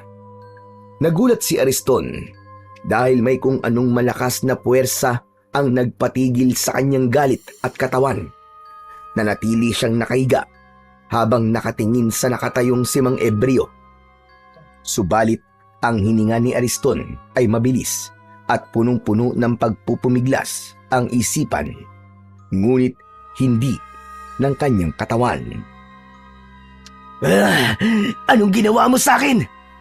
Anong ginawa mo sa akin, hayop ka? Pansamantalang maninigas ang katawan mo sa loob ng 5 minuto. Sapat na yon para mapakinggan mo ang mga sasabihin ko sa'yo. Alisin mo to! Alisin mo to, hayop ka! Alisin mo to! Tinatanggal pansamantala ng kwintas ang pagiging aswang mo at makokontrol mo ang sarili mo. Ngunit bago yon, unti-unti niyang binibigyan ng bisa ang mutya na nakatanim sa balikat mo. Walang kaalam-alam ang nilalang na nagtanim sa'yo ng mutya na isa palang pagkakamali ang ginawa niya sa'yo. Hindi ba't ikaw nga ang may gawa nito sa akin? Ikaw ang kumagat sa balikat ko. Kaya ikaw ang nagkamali. Huwag mo na subukang bilugin pa ang ulo ko. Dahil hindi ako maniniwala sa'yo. Demonyo ka! Patutunayan ko sa'yo na nagsasabi ako ng totoo. Ang kwintas na suot mo ay karapat-dapat para sa'yo. Pagmasdan mo kung paano niyan babaguhin ang anyo mo. Dahil hindi ako masamang nilalang, kagaya ng iniisip mo. Sa ating dalawa, ikaw lang ang totoong aswang. Sa ilalim ng malamlam na sinag ng buwan, hingal at pawis na pawis si Ariston habang pinagmamasdan ang pagliwanag ng suot niyang kwintas. Kanina lamang ay nanlilisik ang kanyang mga mata. Nanginginig ang kanyang mga kamay sa pananabik na mapatay si Mang Ebreo. Pati na ang galit na kanyang nararamdaman para rito ay unti-unti ding naglaho. Nagsimulang magbago ang lahat. Mula sa loob ng kanyang dibdib ay unti-unting kumalat ang malamig na enerhiya. Pumapawi sa init ng halimaw na nagkukubli sa kanyang pagkatao. Ang kanyang balat na kanina ay namumula at puno ng tila naglalagablab na ugat ay muling naging payapa at bumalik sa normal na kulay. Ang kanyang mga mata na tila mata ng isang mabangis na hayop ay bumalik sa pagiging mata ng isang tao. Isa-isa ring naglaho ang bakas ng pagiging aswang ng binata. Ang mahahabang kuko ay umurong at ang matutulis na pangil ay lumubog at ang kanyang hininga na kanina ay mabigat at mabangis ay naging banayad at mahinahon. Ang kanyang katawan na parang kinokontrol ng halimaw ay muling napasunod sa kanyang sariling kalooban. Sa wakas, nakaluhod na siya sa lupa. Hawak-hawak ang kwintas na tila yun lamang ang pag-asa niya para maging tao. Si Ariston, na nilamon ng pagiging halimaw, ay muling naging tao. Kalmado, tahimik, at nagtataka kung gaano pa katagal magtatagal ang bisa ng mahiwagang kwintas sa kanyang dibdib. O ano? Siguro naman, makakausap na kita ngayon ng maayos nang hindi pinagbabantaan ng buhay ko. Anong nangyayari sa akin? Mananatili pa rin ang pagiging aswang mo. Ngunit hindi na kagaya kanina na wala kang kontrol. Wala akong kinalaman sa ibinibintang mo sa akin. Hindi ako ang may gawa niyan sa'yo. Hindi ko alam kung dapat ba akong maniwala sa mga sinasabi mo. Handa akong patunayan na hindi ako ang aswang. Ngayon na nalaman ko na ang sikreto mo, ikaw naman ang sumama sa akin para makilala mo kung sino ba talaga ako at kung ano ang totoo kong layunin. Huwag mo na akong linlangin. Ang mga kagaya mo ay hindi dapat pinagkakatiwalaan. Ang layunin mo ay gumanti sa mga taong nanakit sa'yo, di ba? Ikaw ang bumarang kina Pedro at Drigo. Nagkakamali ka, Ariston. Sapagkat hindi ko yun magagawa sa kanila. Mali ang iniisip mo sa akin. Sinundan kita at alam ko kung ano ang mga nakita ko. Alam ko nga na sinundan mo ko kahapon. Kaya alam ko rin na nakita mo ang lahat ng ginawa ko. Kaya paano mo nasabi na ako ang aswang na umatake sa'yo? Sige nga. Biglang natigilan si Ariston.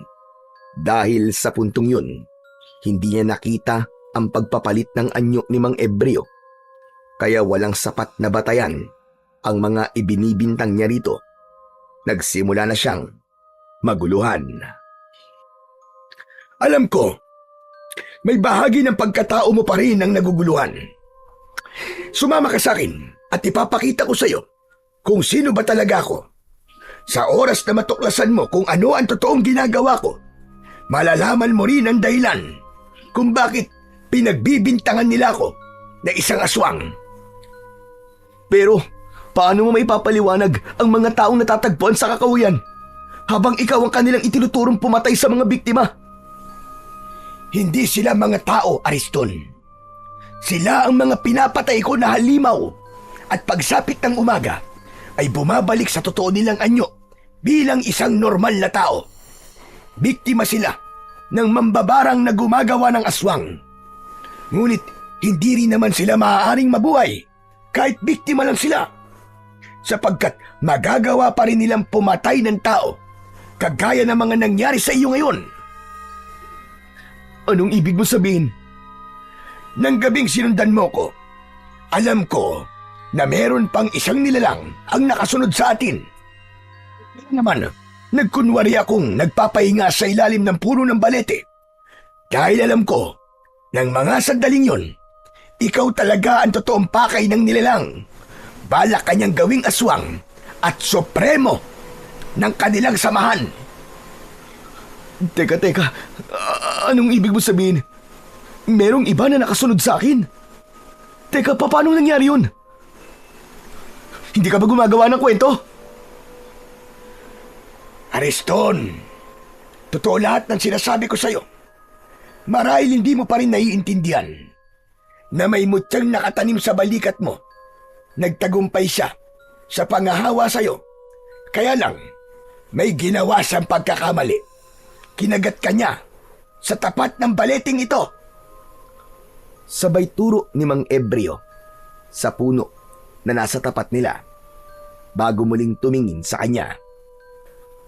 Anong kaugnayan ng balete sa mutya na nasa balikat ko? Hindi maaaring taniman ng mutya sa balikat ang isang tao kapag nasa tapat siya ng puno ng balete.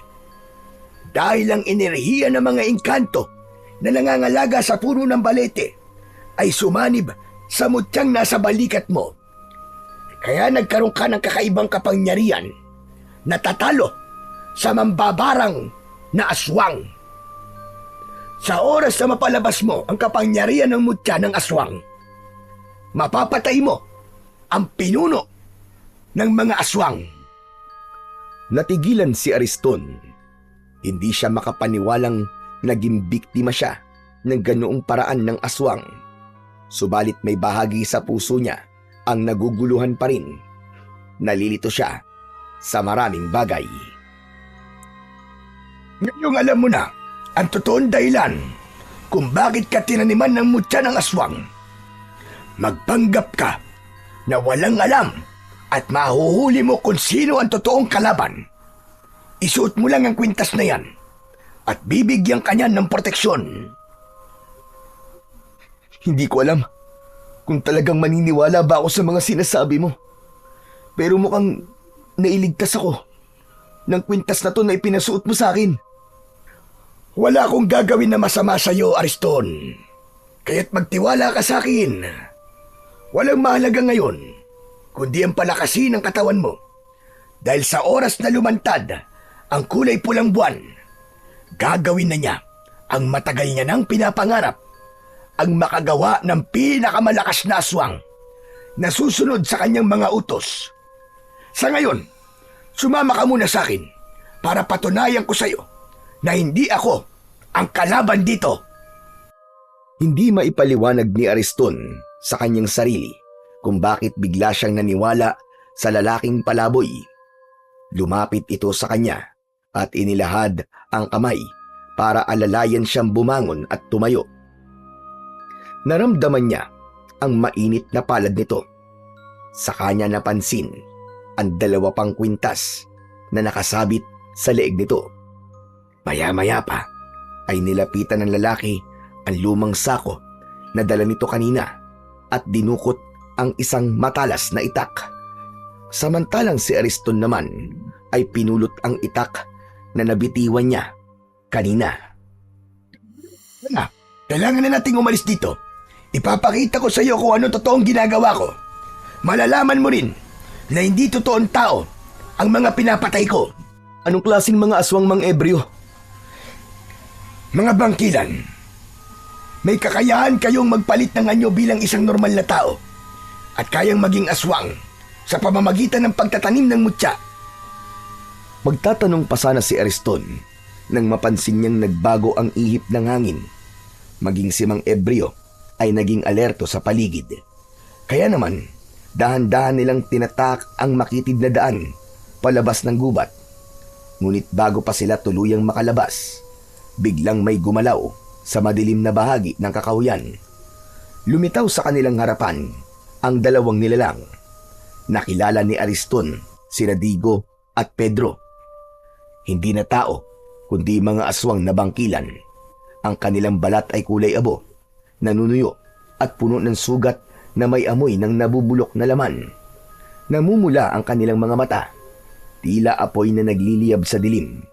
Ang kanilang bibig ay bumubuka na parang mga asong nauulol. Nagpapakita ng mahahabang pangil na tumutulo pa ang laway. Ang kanilang mga kuko ay mahahaba at matutulis, kumikislap sa ilalim ng buwan na parabang mga patalim na handang pumatay.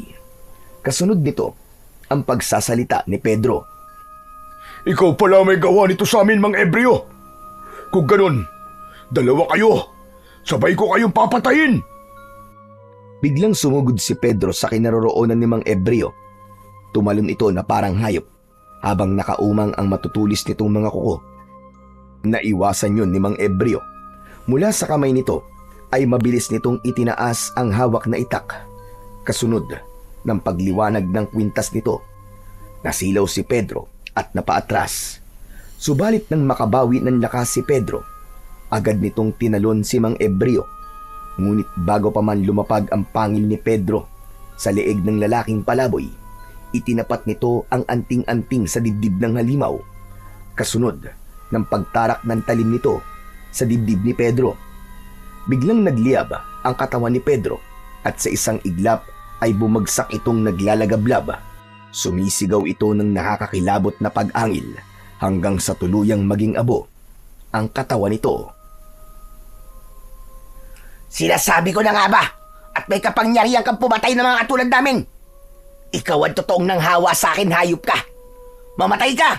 Pagbabayaran mo ang ginawa mo kay Pedro! Walang kasalanan si Mang Ebreo. May ibang gumawa niya sa inyo, maniwala ka! Hanggang dito ba naman? Kinakampihan mo pa rin ang matandang palaboy na yan? Huwag kang maniwala sa kanya, Ariston. Siya ang totoong kalaban dito. Nagkakamali ka, Drigo. May iba pang may pakana sa pagiging aswang mo. Ako rin. Isa na rin akong aswang ngayon. Kaya masasabi kong wala siyang kasalanan sa mga nangyayari sa atin. Maniwala ka! Hindi ako tanga. Kaya magsama kayo. Kayong dalawa ang papatayin ko! Mabilis at malalaki ang hakbang ni Drigo na sinugod nito si Ariston. Ngunit biglang lumiwanag ang mga mata ni Ariston. Bumalik ang pagiging halimaw niya. Ramdam niya ang lakas ng kapangyarihan na dumadaloy sa kanyang katawan. Sinalubong niya ang pagsugod ni Drigo sa kanya. Nagpambuno silang dalawa at maririnig ang ingay ng kanilang mga pag-angil. Ang kwintas na nakasabit sa leeg ni Ariston ay bigla na lamang nagliyab. Sa isang mabilis na galaw, inundayan niya ng itak si Drigo. Bumao ng talim sa sugat nito at mula sa loob ng katawan ni Drigo, sumabog ang malakas na kulay pulang liwanag. Ang halimaw ay bumagsak sa lupa. Nagkikikisay ang katawan na parabang nalalaso nito. Pagkalipas ng ilang sandali, nasunog ang katawan nito hanggang sa wala nang natirang bakas, kundi abo na lamang na kumalat sa hangin. Humihingal na natigilan si Ariston. Nanlalaki ang mga mata sa nangyari. Doon niya nalaman na ang kapangyarihang nananalaytay Sa kanyang mga ugat ay hindi sumpa, kundi isang sandata na magagamit niya laban sa kasamaan. Samantalang si Mang Embryo naman ay nakatitig sa kanya at seryosong nagsalita. Ngayon alam mo na, Ariston. Sila ang totoong kalaban. Hindi ako makapaniwala na isa kayong manunugis ng aswang. Nagkuunwari lang pala kayong palaboy para hanapin ang mga halimaw na nabiktima ng mambabarang. Tsaka, bigla ko po naalala. Nang hapon po na sinundan ko kayo, napansin ko po na naglalagay kayo ng marka sa labas ng pintuan ng mga taong mabait at naging masama sa inyo. Dahil pagsapit ng kulay pulang buwan, lahat ng may marka ng X, tatawagin sila ng kanilang pinuno para masaksiyan ang pagsanib ng kapangyarihan ng kulay pulang buwan sa katawan ng napili nilang Supremo bilang isang ganap na pinakamalakas na aswang. At ikaw yun, Ariston. Ikaw ang gagawin niyang Supremo. Aba, teka sandali lang po. Paano pong ako? Paano pong nangyari yun? Sapagkat ikaw ang pinili ng pinuno. Mahirap malaman kung sino ang totoo nating kalaban. Ngunit hindi magtatagal ay lalantad siya sa oras na magsagawa na siya ng ritual para sa'yo. Kung ganun, may posibilidad din po na mapahamak po si Lolo Castor, ganun ho ba? Oo, lahat ng malapit sa'yo. Baka nga siya pa ang gamiting pain laban sa'yo. Kaya hangga't maaari, huwag ka munang lumapit sa lolo mo. Baka madamay siya sa mangyayari sa'yo. Kailan po ba lalabas ang kulay pulang buwan? Bukas ng hating gabi, lalabas ang kulay pulang buwan. Yun ang dahilan kung bakit nagpakita ako sa'yo. Dahil gusto kitang balaan. Sa oras na masinagang ka ng kulay pulang buwan, mag-ahari ang kadiliman sa puso mo.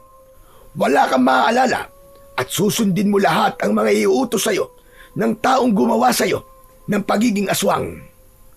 Diyos ko, ano pong gagawin ko? Ayoko pong maging aswang. Wala kang ibang gagawin kundi isipin ang kabutihan sa puso mo. Dahil sarili mong isip ang magiging kalaban mo. Ngunit sa oras na may maalala kang kabutihan sa puso mo, babalik ka sa dating katinuan at ikaw mismo ang papatay sa mambabarang na aswang na bangkilan. Bumundol ang kaba sa dibdib ni Ariston nang mahaplos niya ang palawit ng kwintas. Umaasa siya na malalampasan niya ang pagsubok na yon. Ang kailangan lamang niyang gawin ay labanan ang kasamaan. Buong isang gabi na naghanap ang dalawa ng mga aswang sa kagubatan. Lahat ng makasagupa nilang may hawa ng aswang ay pinapatay na nila upang mabawasan ang mga alagad ng mambabarang na aswang. Ang ilan na hindi nasunog ang katawan ay hinayaan nilang manatili sa kakawyan. Yun ang dahilan kung bakit iniisip ng mga tao na biktima ng aswang ang natatagpuan na patay sa kakawyan. At sa pagsikat ng araw, saka lamang sila matutunaw at masusunog. Nang matapos sila sa kanilang ginagawa, ay nagpasya ng umuwi sa bahay si Ariston. Itinago niya ang kwintas sa loob ng kanyang damit at nilinisan ang kanyang sarili bago siya pumasok sa loob ng kanilang bahay. Ngunit nagulat siya nang makita ang matanda na nakaupo sa harap ng lamesa. Naghahanda ito ng pagkain na madalas nitong ginagawa kapag sumasapit ang madaling araw. Anak naman ng tokwa, oo. Kaya panay ang tawag ko sa'yo sa loob ng kwarto mo hindi ka lumalabas. Saan ka ba naggaling, ha? Nagpahangin lang po ako sa labas, Lolo Castor. Kalalabas ko lang naman po kanini. Sa bintana po ako dumaan dahil ayaw ko po kayong magising eh. Pagsisinungaling ni Ariston. Yun ang kauna-unahang pagkakataon na nagsinungaling siya sa matanda. Alam mo ba, Apo? Napapansin ko na madalas kang umaalis. Kapag pinupunta naman kita sa tubuan, wala ka naman doon. Teka ga, saan ka ba talaga nagpupunta, ha? Ang totoo po ay sinusundan ko po si Mang Ebryo. Dahil sabi niyo po, isa po siyang aswang. Gumuhit ang pag-aalala sa mukha ng matanda at napalapit ito sa kanya. Hinawakan ni Lolo Castor ang kanyang kamay at hinila siyang paupo sa bangko, paharap sa lamesa. Apo naman, bakit ka gumagawa ng dahilan na ikakapahamak mo? Itigil mo na ito at huwag ka nang makikialam sa problema ng iba. Hala, sige na. Kumain ka na habang mainit pa ang kanin. Paborito mo ito. Sinangag at tapa na karne ng baka. Ito ang ibinayad sa akin ng mga magulang ni Pedro. Ewan ko ba, nahihirapan na akong pagalingin sila. Lolo Castor, maaari po bang wag na kayo manggamot? Nag-aalala po ako sa inyo. Paano kung malakas po ang kalaban at kayo naman po mapahamak? Pero ito lamang ang alam kong paraan para makatulong sa mga may sakit. Kita nyo na? Lolo naman, bakit pwede kayong tumulong samantalang ako? Hindi pwede. Dahil magkaiba tayo. Ako nang gagamot samantalang ikaw. Nakakagulo lang. Lolo naman seryoso po ako. Seryoso naman ang sinasabi ko, hindi ba? Kaya huwag ka nang matigas ang ulo. Ikaw lang naman ang inaalala ko, kaya sige na. Tama na ang usapan natin na to tungkol sa pagtulong-tulong na yan. Ang mahalaga, kumain ka na. Para magkalaman naman ang katawan mo. Tignan mo nga ang payat-payat mo na. Tsaka hindi na tayo nagkakasabay kumain. Kaya naman, walang nagawa si Ariston kundi pagtuunan ng pansin ang nakahain na pagkain. Bigla siyang nakaramdam ng gutom at agad na nilantakan ang pagkain na ibinigay sa kanya ni Lolo Castor. Pagkalipas ng ilang sandali, naubos niya ang pagkain, ngunit bigla siyang naglaway. Nakaramdam ng hilo. Sumulyap siya kay Lolo Castor. Ngumiti ito at nagsalita. Sige lang, Apo. Matulog ka muna. Hindi ka rin naman makakagala ngayon dahil masasaktan ka sa sinagdag araw. Yun ang huling salita na narinig ni Ariston mula sa matanda bago siya tuluyan na napalugmok sa lamesa. Nandilim ang kanyang paningin at agad na nawalan ng malay. Nagising na lamang ang natutulog na diwa ni Ariston sa mainit na pakiramdam sa paligid, pati na ang malakas na bulong ng mga taong nasa paligid niya. Unti-unti siyang nagmulat ng kanyang mga mata. Ang una niyang nasilayan ay ang mapula at naglalagablab na siga sa gitna ng isang malawak na damuhan. Ang liwanag nito ay sumasalamin sa maitim na kalangitan. Nakapalibot sa apoy ang mga lalaking nakasuot ng itim na balabal. Mahigpit ang pagkakatakip ng kanilang mga hood, kaya't tanging kumikislap na mga mata lamang ang kanyang naaaninag mula sa mga ito. At sa kanyang harapan, nakatalikod ang isang matandang lalaki. Nakataas ang dalawang kamay, parang nagsasambit ng kung ano-anong kakaibang orasyon.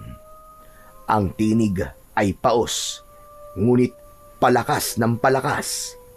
Bumibigkas ng mga salitang hindi mawari, mga sinaunang bersikulo na hindi banal, kundi salitang may kinalaman sa kadiliman. Maya-maya pa ay nagsalita ng Tagalog ang matanda.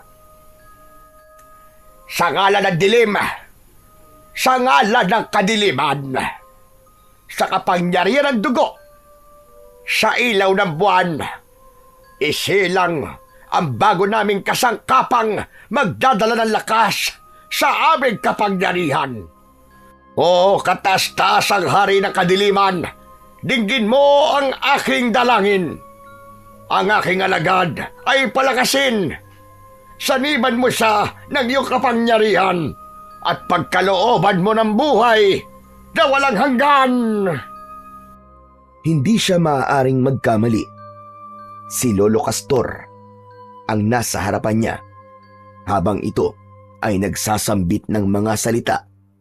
Ang mga nilalang na nakapalibot ay sabay-sabay na nag-usal din ng dasal.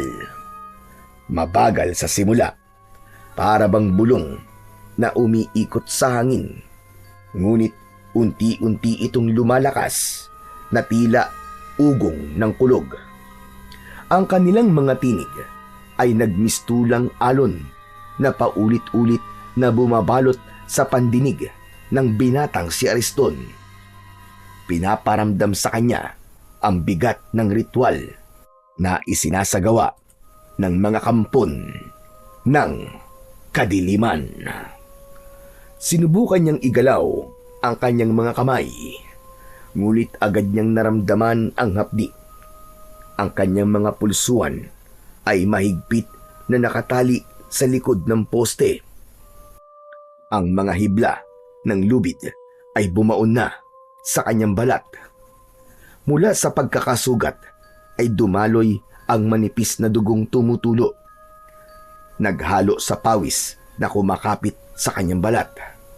Ang paligid ng sugat ay namamagana at nanlalagkit, para bang sinasadya ng lubid na pahirapan ang kanyang bawat galaw.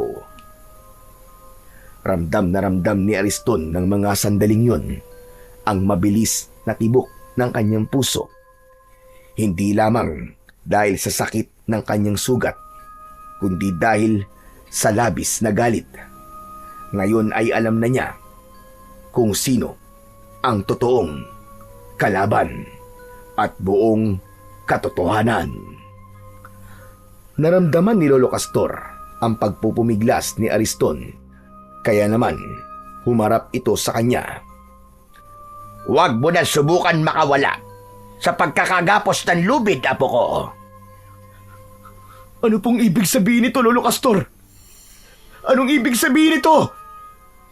Simple lang.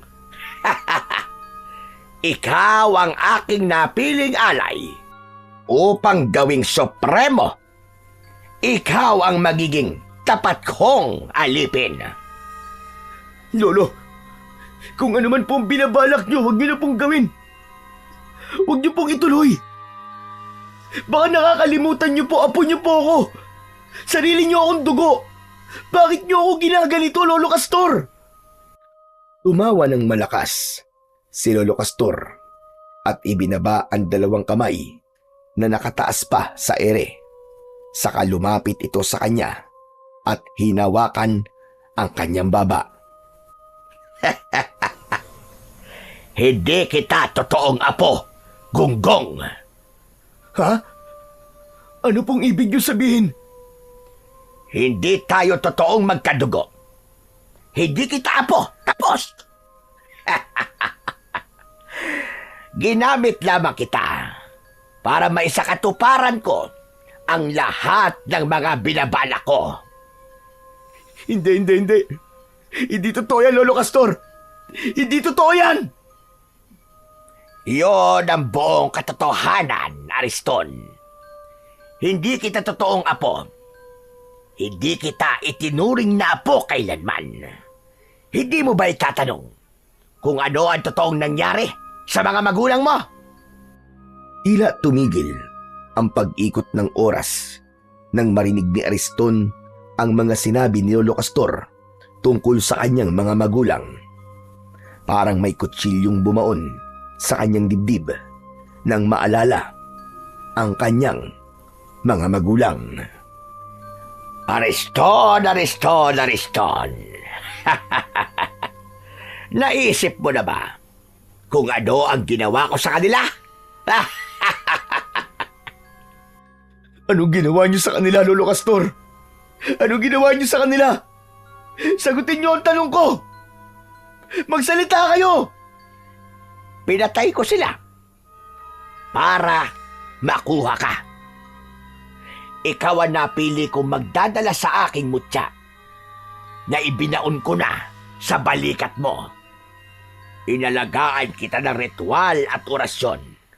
Pero ngayon, ito na ang pinakahinihintay kong sandali. Ang kukumpleto sa ritual ko. Hayop ka! Sa tunog pa lang ng tawa mo, demonyo ka! Demonyo!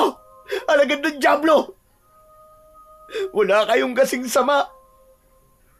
Tinuring ko kayong lolo. Minahal ko kayo. Minahal ko kayo ng gusto. Paano niyo nagawa to sa akin?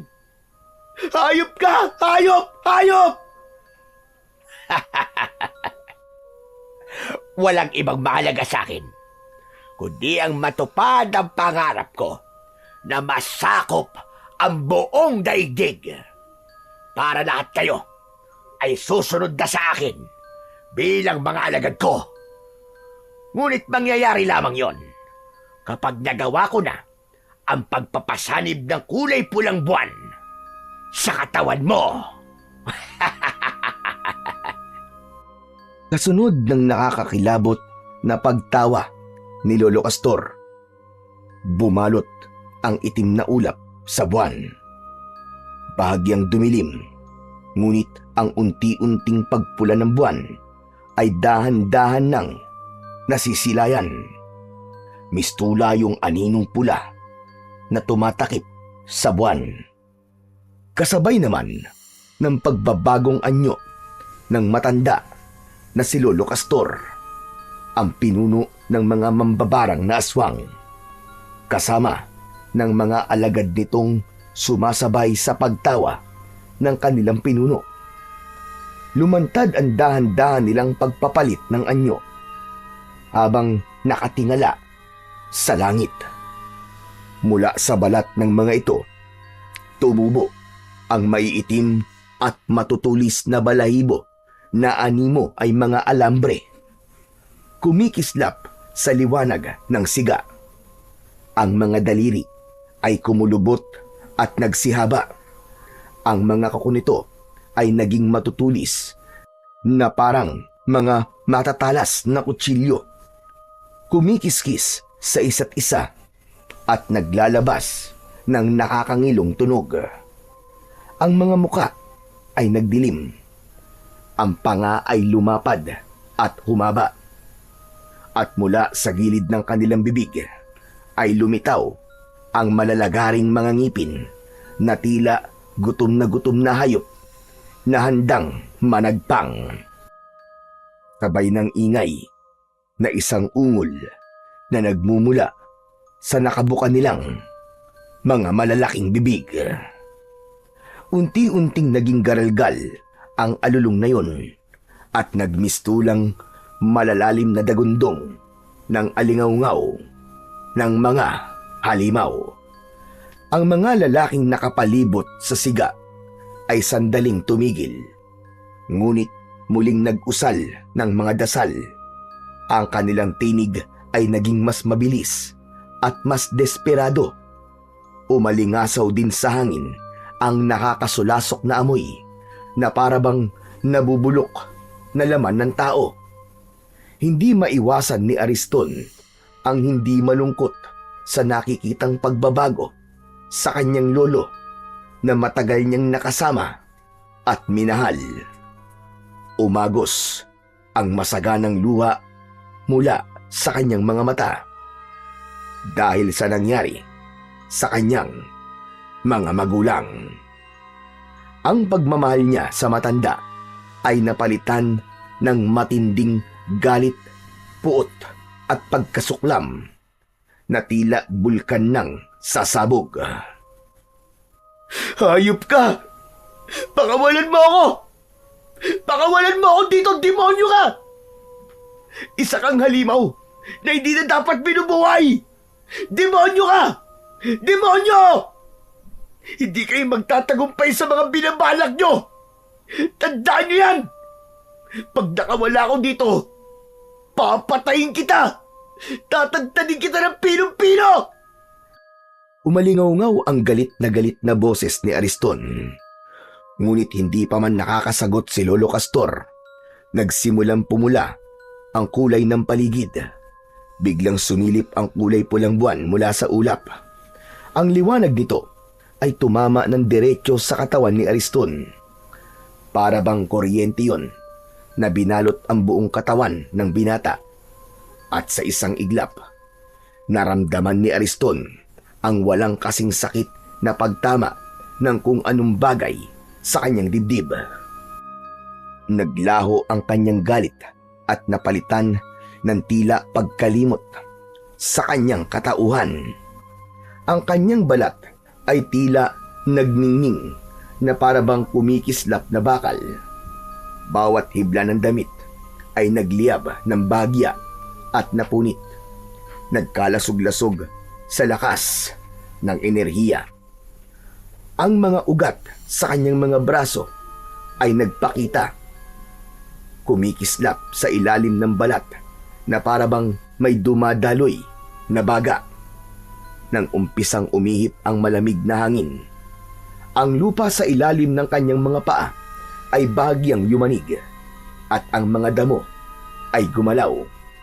Hinahatak ng hindi maipaliwanag na puwersa. Ang kanyang mga mata ay kumislap ng gaya ng nagbabagang baga. Sa malakas na daloy ng kapangyarihan, nagawa ni Ariston na sirain at wasakin ang lubid na gumagapos sa kanyang mga kamay. Wala siyang maalala tungkol sa kanyang sarili. Wala siyang ibang nakikita kundi ang matandang aswang na inuutusan siyang tumayo. Sige! Tumayo ka lang, aking mahal na apo. Tuparin mo ang bawat kahilingan ko. Sumalakay ka sa buong baryo. Patayin mo silang lahat. At wala kang ititirang buhay ni isa sa kanila. Masusunod po, mahal kong lolo. Ang kilos at anyo ni Ariston ay nagmistulang nag-ibang nilalang. Wala na sa katinuan at walang naaalalang kabutihan sa puso. Ang naaalala niya ay kung paanong pinatay ng taong bayan ang kanyang mga magulang. Kaya naman, bumalot ang galit sa kanyang dibdib. Sige, ipagiganti mo ang mga nangyari sa mga magulang mo, apo ko. Ipagiganti mo! Manasanang maglalakad si Ariston para sundin ang utos ni Lolo Castor nang biglang dumating si Mang Ebreo. Dala ang pang-spray ng lason sa tubo. Naamoy kagad ni Ariston ang bawang sa kagamitan na hawak ni Mang Ebreo. Ariston! Gumising ka! Siya ang totoong kalaban! Huwag kang sumunod sa utos niya! Gumising ka, iyo! Huwag kang maniwala sa kanya, apo! Siya ang tunay na pumatay sa mga magulang mo! Naguguluhan na nagpalipat-lipat ng tingin si Ariston sa dalawa. Wala siyang maalala at hindi niya naiintindihan ang mga sinasabi ng mga ito. Sa kanyang nalilitong isip, nahawakan niya ang kwintas. Tila may puwersang nagpapaalala sa kanya ng konting eksena na natatandaan niya.